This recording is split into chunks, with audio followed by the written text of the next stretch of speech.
Assalamualaikum warahmatullahi wabarakatuh. Perkenalkan, nama saya Vivian Eka Arianto dari program Sarjana Terapan Gizi semester 3 reguler B. Di sini saya akan menyampaikan seputar isi piringku untuk generasi berprestasi usia 7-9 tahun. Nah, anak sekolah itu sendiri merupakan anak yang sudah dapat mereaksikan rangsang intelektual atau melaksanakan tugas-tugas belajar yang menuntut kemampuan intelektual atau kemampuan kognitif seperti menghitung, membaca, dan menulis.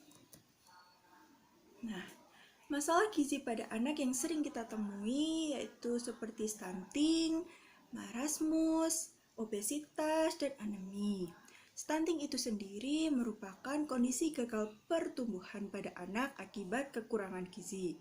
Marasmus sendiri yaitu adalah keadaan malnutrisi berat yang ditandai dengan hilangnya massa lemak tubuh dan jaringan otot. Sedangkan obesitas itu sendiri adalah kondisi di mana seseorang tersebut mengalami kenaikan massa berat tubuh yang sangat berlebihan atau melebihi batas normal.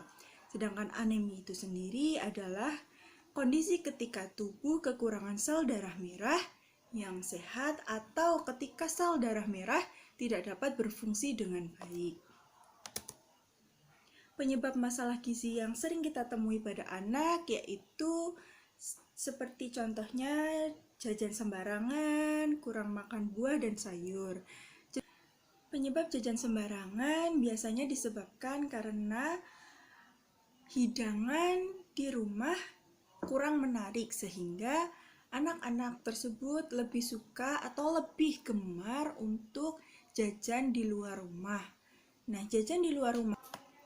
Nah, dengan seringnya anak ini jajan sembarangan atau jajan di luar rumah yang belum tentu terjamin kesehatan atau kualitas barang yang dijual oleh pedagang tersebut bisa menimbulkan atau menumbuhkan berbagai penyakit seperti diare, terus anak tersebut jadi kurang suka makan buah dan sayur, dan lain sebagainya. Lalu bagaimana sih dengan upaya pencegahan itu sendiri? Upaya pencegahan bisa dilakukan dengan isi piringku. Apa sih isi piringku itu? Isi piringku merupakan panduan untuk sajian makanan pada setiap kali makan. Misalnya, sarapan, makan siang, dan makan malam. Pedoman isi piringku yaitu sepertiga makanan pokok, sepertiga sayuran, 1/6 buah-buahan, dan 1/6 dari piring lauk pauk hewani maupun nabati. Yang pertama, makanan pokok atau sumber karbohidrat. Karbohidrat itu sendiri merupakan sumber energi yang sangat penting bagi tubuh. Dengan mengonsumsi bahan pangan yang mengandung karbohidrat, maka tubuh kita akan mendapat energi untuk melakukan kegiatan sehari-hari seperti belajar, bermain, dan berolahraga. Bahan pangan sumber karbohidrat dianjurkan untuk dikonsumsi 3 kali sehari, seperti contohnya nasi, singkong, kentang, roti, jagung, mie, dan lain sebagainya. Yang kedua, lauk pauk atau sumber protein. Apa sih protein itu? Protein adalah zat yang penting untuk menyusun sel. Pertumbuhan yang cepat pada anak usia sekolah menyebabkan peran protein menjadi sangat penting. Protein dapat berasal dari tumbuhan maupun hewan. Anjuran konsumsi pangan protein dalam sehari yaitu 3 porsi. Nah, sumber protein itu sendiri sangat banyak. Misalnya seperti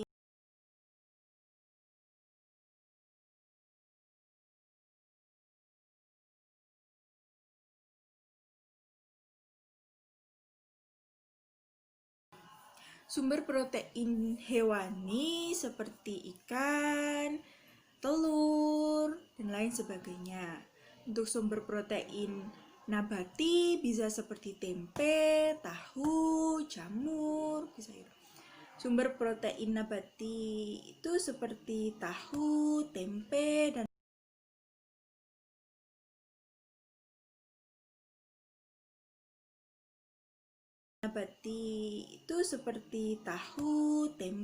dan lain sebagainya. Untuk selanjutnya yaitu sayuran. Apa sih sayuran itu? Yang selanjutnya adalah sayuran.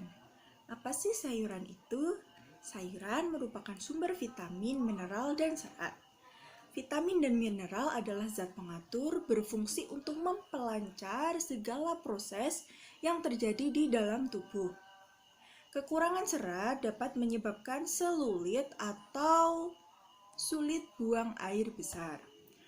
Nah, untuk anjuran mengkonsumsi sayur itu sendiri dalam sehari yaitu sebanyak 3 porsi atau 3 kali makan.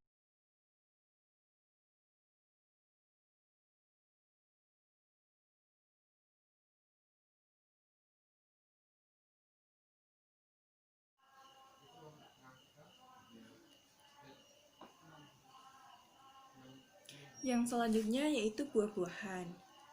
Buah mengandung berbagai vitamin dan mineral. Kekurangan vitamin dan mineral sering disebut menyebabkan hidden hunger atau kelaparan yang tersembunyi. Sering mengkonsumsi buah sering dikaitkan dalam menurunkan tekanan darah dan kadar kolesterol. Anjuran makan buah dalam sehari yaitu sebanyak 3 porsi dalam sehari.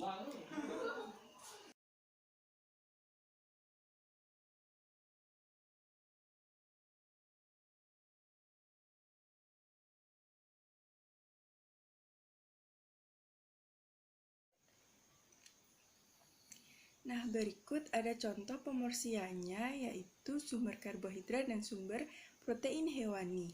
Nah, dari sumber karbohidrat seperti nasi, ini ada 3 jenis atau 3 contoh porsi. Yang pertama, ukuran besar, sedang, kecil. Untuk ukuran besar sendiri, untuk porsian nasinya ini sebanyak 300 gram. Dan untuk porsi yang sedang sebanyak 200 gram nasi, dan untuk yang porsi kecil yaitu 100 gram nasi. Nah, untuk sumber protein hewaninya biasanya rata-rata kalau daging itu sebesar ini ya contohnya, dan biasanya berat yang sesuai URT kisaran 50 gram potong daging.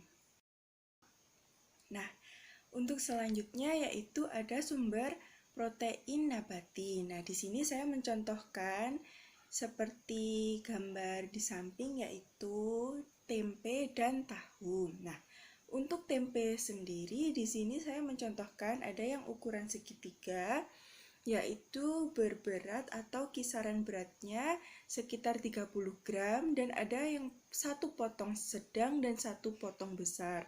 Nah, untuk satu potong besar sendiri beratnya berkisar 50 gram.